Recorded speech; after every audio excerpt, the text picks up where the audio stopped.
Coming up on today's show. We think going to, the big box stores and getting the great deal on the big bottle of laundry detergent is good, but laundry detergent also only has a shelf life of 6 months. But knowing some of these things, now I know you have a new book out called Clear the Clutter, Find Happiness. You do want to make sure that you're getting all the areas, and so you pick sort of an architectural, something in your room that you're vacuuming toward that thing. Getting organized to spring clean like a pro today on Keeping You Organized.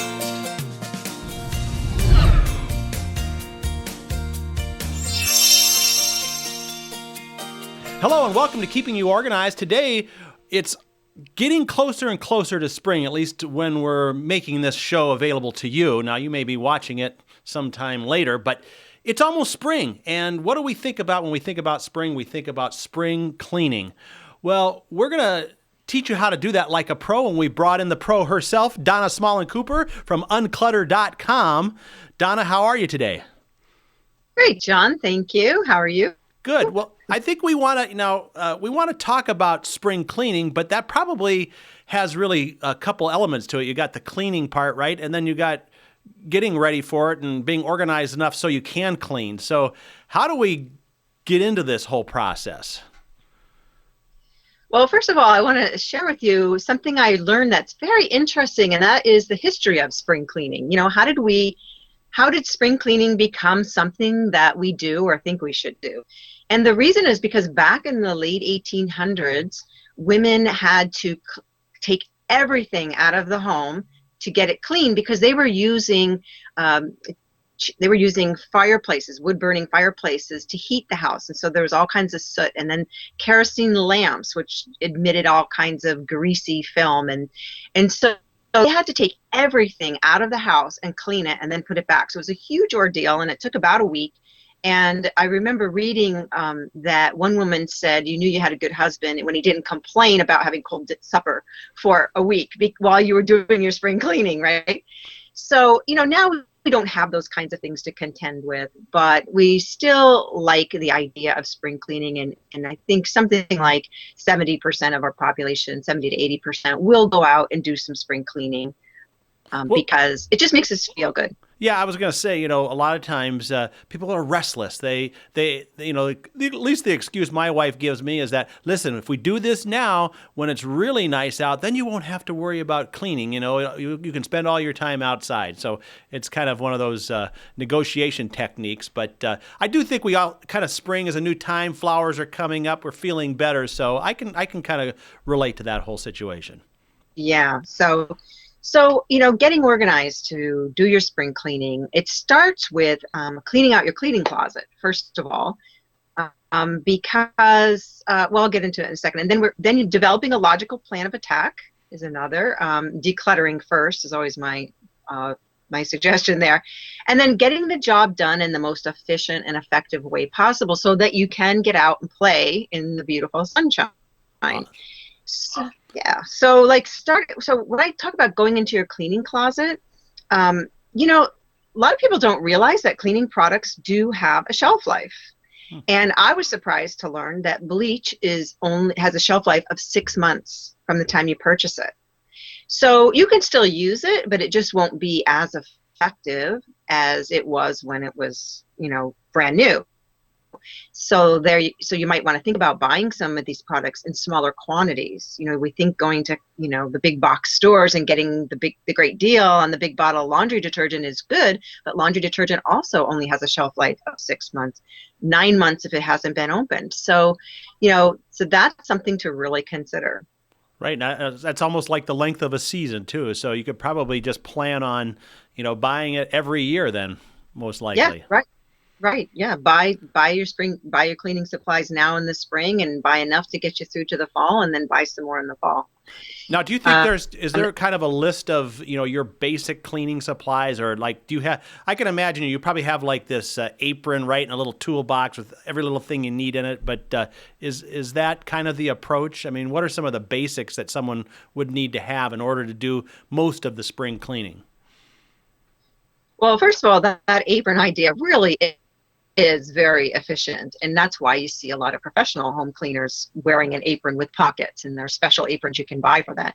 But most people in their home will use a cleaning caddy, something that you can carry around. And so my thought is, only have as much as you can fit in the cleaning caddy, because otherwise, how are you going to carry it around? And there are a lot of multi-purpose products that do a fabulous job, and on all kinds of surfaces. And things like microfiber cloths are really great because they just do a great job of cleaning. You can dust with them, you can wipe your kitchen counters with them. You can clean your bathroom with them, and then you just throw them in the wash.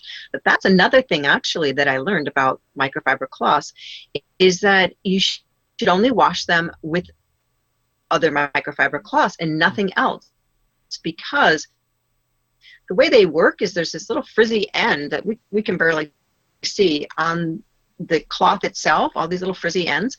And when you put them in the wash with, say, other towels, then they collect the lint from the towels, and then the microfiber cloths are not anywhere near as effective. And you should wash them in hot water and either air dry or put them on a delicate setting in your dryer. Oh, wow. Okay, so that got into some pretty detailed stuff, but knowing some of these things. Now, I know you have a new book out called Clear the Clutter, Find Happiness. Do you cover some of this in that book? Yes, actually, I do. The book is full of quick little tips and inspiration, ways to kind of clean up and refresh your home. So, it doesn't go into spring cleaning in a huge way, but there are some tips in there, include some things that I've learned about cleaning. So also in your cleaning closet, you're going to declutter your cleaning closet. So you maybe get it down to the things that you do use, because a lot of times we buy cleaning products and we didn't like them, and what do? We just keep them, right? Mm-hmm. So, get rid of those products, give them away to somebody, or, just dispose of them properly. The other thing is, if you have mop heads that are really dirty, you should clean your mop heads. Maybe you need brand new mop heads. Maybe your vacuum cleaner needs a new filter. I didn't know for a long time that I was supposed to change the filter in my vacuum cleaner, but you do need to do that, or it doesn't work as effectively.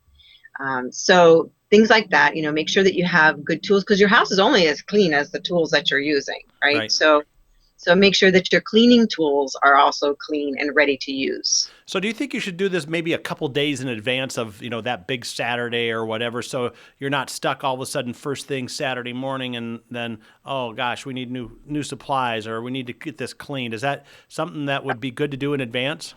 Yeah, actually, that's a good idea. Yeah, just start there, even if the snow is still falling and you're not even starting to think about your spring cleaning, you can just go into your cleaning closet and declutter and get it organized. And, most people have way more than they need. So just pull out the things that you use regularly, and then the rest can go, because obviously you're not using them. There's a reason for it. Okay. Well, good. Now we've got all our stuff put together. We've got at least that one area kind of ready to go. What's the next step? Where do we go next? Okay, so you want to develop a plan of attack. And the first plan of attack is to declutter your home. Okay. And that could be as simple as, before vacuuming a room, going in and picking up all of the things that are on the floor, or just, everywhere in the room. And I often use a laundry basket for this, because it's easy. It's big. You can throw a lot of things into it, and then it's easy to carry. So then after you're done cleaning, obviously you're going to need to put those things away where they do belong. Some of them, might go into the laundry or just back into other rooms. But a home that is uncluttered looks a lot cleaner automatically, instantly, than a clean home that's cluttered. So just decluttering can make a huge difference in how your home appears, and it will look a lot cleaner. So there's a routine as well that you can start to adopt. And this is a routine that professional cleaners use. And when you have a routine, then you don't have to think about what you're doing, and you won't miss anything. And so the routine that cleaners use when they go into a room is they always go top to bottom. So clean your ceiling fans before vacuuming the floor. Why? Gravity. Mm-hmm. Because if you vacuum the floor and then you clean your ceiling fans, you now have dirt on the floor. So you always clean top to bottom. and then choose left to right or right to left, whichever feels more natural, and then clean from the back of the room toward the front of the room, and then do the center last. So, or some people do the center first. But in any event, you see how by doing that, first of all, top to bottom works with gravity. Left to right or right to left just means that as you go around the room, you don't miss anything. And then back to front, because you're going to, especially when you're vacuuming or mopping, you can't mop yourself to the back. You have to mop yourself to the front so you can find your way out the door. So Right. that's a routine. That's a routine that kind of it'll make your job go quicker because you won't have to think about it so much. Okay. Now, and do you think that when you're at the decluttering phase, do you do all the rooms, declutter all of them, or do you kind of declutter and then clean one room and then move to the next room, declutter and then clean? Well, there's two approaches to cleaning actually. One is room by room. And the nice thing about room by room is that you finish a room, it looks great, you feel good, and you move on to the next room. And if you only have time to do one room, well, at least you've done something from start to finish. The other approach is a task approach, and that would mean that you first go around and declutter, and then you clean everything that's up high, the ceiling, all the ceiling fans in every room. And then you start working your way. Say you're going around with glass cleaner and you're doing just the glass cleaner, and then in the end you're just vacuuming everything. It's also a good idea to start with dry rooms and then move to wet rooms. And what do I mean by that? Well, a dry room would be like your bedroom or your living room. A wet room would be your bathroom and your kitchen. Right. So that way you're not, bringing any germs from the bathroom and the kitchen into the dry rooms. Great. Well, listen, we're going to take a quick break here, and when we come back, we're going to talk more spring cleaning tips, and particularly how the pros do it. I think you just talked about how they work in a room, and I know there's more tips that you're going to give us. So we're with Donna Small and Cooper talking about spring cleaning like a pro, and we'll be right back. Are you looking to get your office organized but don't know where to start? And what can you really do to keep your office organized? Smead has put together a new ebook to help you answer these exact questions. We've compiled the best tips from professional organizers around the country to help you tackle the most common office organizing challenges. Go to smead.com/office organization and get your free copy today. That's smead.com/office organization. The new organization for the office ebook from Smead, keeping you organized.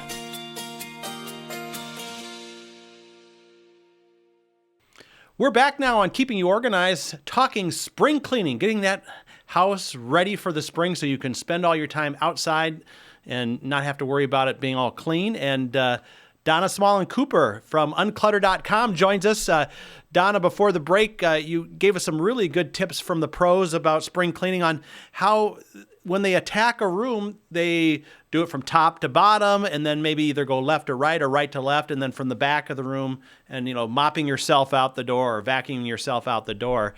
That's a great approach, and I particularly think that's good because then you won't miss anything. And, the worst thing you can do is clean a room and then someone comes back, well, hey, you missed that spot over there, right? So, right. Well, now that we've got that plan in place, what's the next thing we need to do in order to get ourselves towards the finish line? Well, you want to think about some of the tools and methods that you're using. One of the things that some people don't realize is when you're mopping a floor and you have a bucket of water with some kind of solution in it, every time you dip the dirty mop back into the bucket, you're making that clean water dirty. Mm-hmm. Now you're mopping with dirty water. So think about that, because you might either want to have two buckets, one with the clean solution in it and one where you dip your dirty mop, or you might want to use something like a steam cleaner, which completely avoids that altogether because you can actually clean and sanitize your floors in one step. That's actually my preferred method. Mm-hmm. So things like that. And, like vacuuming, there is the Carpet and Rug Institute has a website where you can see which vacuum cleaners they recommend because they are HEPA, they have HEPA filters, they're HEPA sealed, it's high efficiency particulate something. Yeah, some long big word that I can't pronounce. Yeah. But, but anyway, and so, if you're looking for a new vacuum cleaner, if yours isn't working so well and you have already changed the filter and that wasn't the problem, then, there's a place that you can go to look for vacuum cleaners that are recommended by the carpet professionals.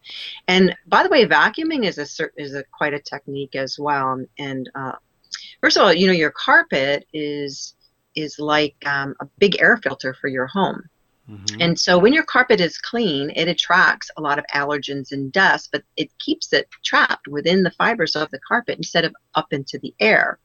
So you do want to make sure you clean your carpets frequently, just like you would change air filters for your furnace or your air conditioner. You want to make sure that you keep your floors clean. Now, the experts say, and you're going to hate me, you're going to wish you never heard this, but the experts say that you should vacuum your house for the number of people that's in it. So if you have 4 people in your home, then you should be vacuuming your house 4 times a week. If you Wow. have 2 people, yeah. So people say, whoa. But you know what? You can get away really with vacuuming the high traffic areas, and once a week should be sufficient. But also keep in mind that you should have your carpets professionally cleaned, because again, you want to do that deep cleaning. Spring is a great time. You can go out and rent, one of these machines yourself, but truly the best way is to call in a professional to have them come and steam clean your carpets. And in fact, if you have new carpets and your warranty requires that you have them professionally cleaned every 12 to 18 months. So Hmm. they'll tell you that, or if you have new carpets and no one told you, go look at your warranty and you'll see that not doing that can void the warranty. Yeah, I'm still stuck on the whole carpet as a filter thing, and thinking back into the day when we had the shag carpeting. You used to have the rake. You'd have to rake it before you I mean, some of that stuff you couldn't even vacuum because it's so long. But what about like the attachments that go on some of these vacuums? Where can those come in handy? Well, one of my favorite attachments is what's called the upholstery attachment. And it's a small attachment. It has a little brush on it, and it's a soft brush. And you can use that to vacuum lampshades. You might be able, well, you can also vacuum your upholstery that way. But it's very soft and safe for more delicate fabrics. And the attachments are fabulous, really. I love the canister type vacuums that you can wear on your back. You'll see a lot of professional cleaners use those, but the canister style vacuum cleaners uh, are actually pretty effective for doing lots of different chores. I mean, a lot of us have the uprights, Hmm. and they're good, and they come with attachments too. But it's just sometimes not as easy to change them out as it is on the canister style. Yeah. Now, is there a technique for vacuuming, like, left to right and then right? I mean, don't vacuum the same direction all the time. I mean, I seem to always, when I vacuum the same way, but should you change your path maybe? Does that help at all? Yeah, you do want to make sure that you're getting all the areas. And so you pick sort of an architectural, something in your room that you're vacuuming toward that thing. And so you're always making sure that you're still in line with that so that you're getting every area of the carpet. And there are some people who recommend, and I think it's a good idea, that you go in at one direction and then you vacuum in the other direction, because that way you're getting up everything in the carpet. If you're just vacuuming in one direction, you may not be getting something that's stuck deep down. And 85% of what's tracked in, 85% of the dirt in our carpets is what's been tracked in on the bottom of your feet. Oh, So yeah. so that's a good reason to have entry mats outside and inside your door. And also, the no shoes rule really does make sense when it comes to keeping your carpets in your home cleaner. Right. So we've talked about a lot of tools here. Are there any other must-have tools that would be good to have to make it maybe a little more efficient to clean like a pro? One of the things I learned recently is that distilled water, deionized water, or distilled water is one of the most effective cleaning products that you can use. And I personally have been cleaning with water for some time, water and microfiber cloths. It's amazing what you can clean with just water. Um, and I'm going to start using distilled water now because I just learned about that. I took a course recently to become a certified home house cleaning technician. Hmm. And this is where I learned about the deionized water. water or distilled water is close enough. It's very neutral, has a pH of 7, and so it means it can be used on many very delicate surfaces, including marble. Marble's a tough thing to clean. Don't ever put marble in your kitchen or your bathroom. It looks beautiful, but it's very, very difficult to clean things like soap scum out of a marble bath, because you have to use something that's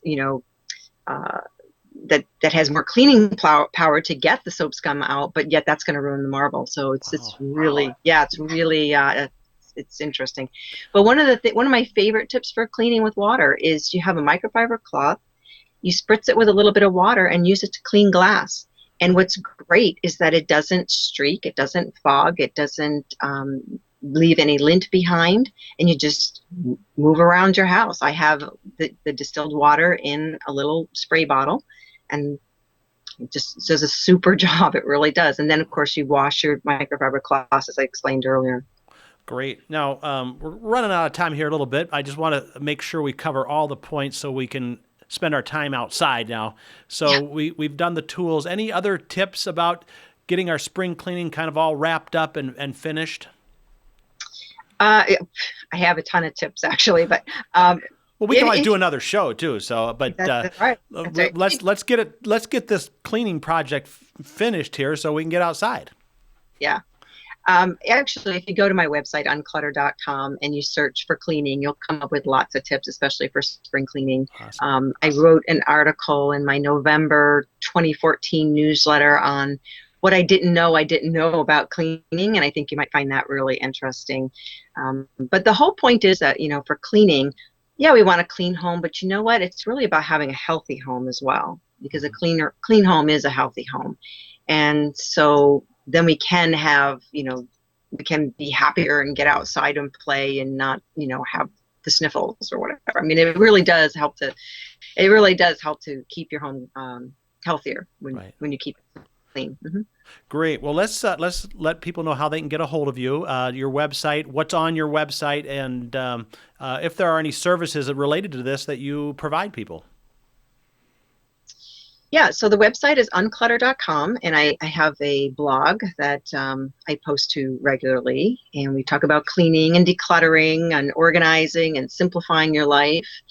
I also have an organizing support group on Facebook, so if you look for groups on Facebook, if you type in unclutter.com organizing support group, you'll find us there. And then I have this new book that just came out, as you mentioned, called Clear the Clutter, Find Happiness. Mm-hmm. And this is it's a small, quick, easy to read book, but it's also a nice little gift book. And I have other books as well. So tell us a little bit about Clear the Clutter, Find Happiness. What's the essence of that book? Well, the whole idea is that in trying to clear clutter from your home, you have to figure out what's really important to you. And that is really the stuff that makes you happy. There's a lot of stuff we have in our homes that really doesn't make us happy. In fact, it makes us very unhappy because we're tripping over it, and because we're always thinking about how we have to take care of it or organize it. But if you really think about what do I really need in terms of what do I use frequently, and what do I love? What could I not live without? And if you can figure that part out and what's important to you today, not something that you bought 10 years ago that you wanted back then, or something that you think you might need someday, but concentrate on what's really important to you today, then you'll make room by getting rid of these things that you don't need, you'll make room for the things that you do, and that will make you happier. So that's really the whole idea, is clear the clutter, find happiness. Well, I'm feeling happier already, and I'm hoping we can get you back again on another program to cover more of those tips. But I think we got what we needed today to get us ready for spring and ready for some happiness outside. So, Donna, thanks again. All right. Thanks, John. Donna Small and Cooper from unclutter.com. Now you're all ready for spring, because you can clean like a pro on keeping you organized. Coming up next time on Keeping You Organized. You need to know what you're going to do. Like I said, a lot of people just come in, they're going to get organized, and they go out and buy a bunch of containers, or they just start randomly throwing things away. But you need to know why you're doing this.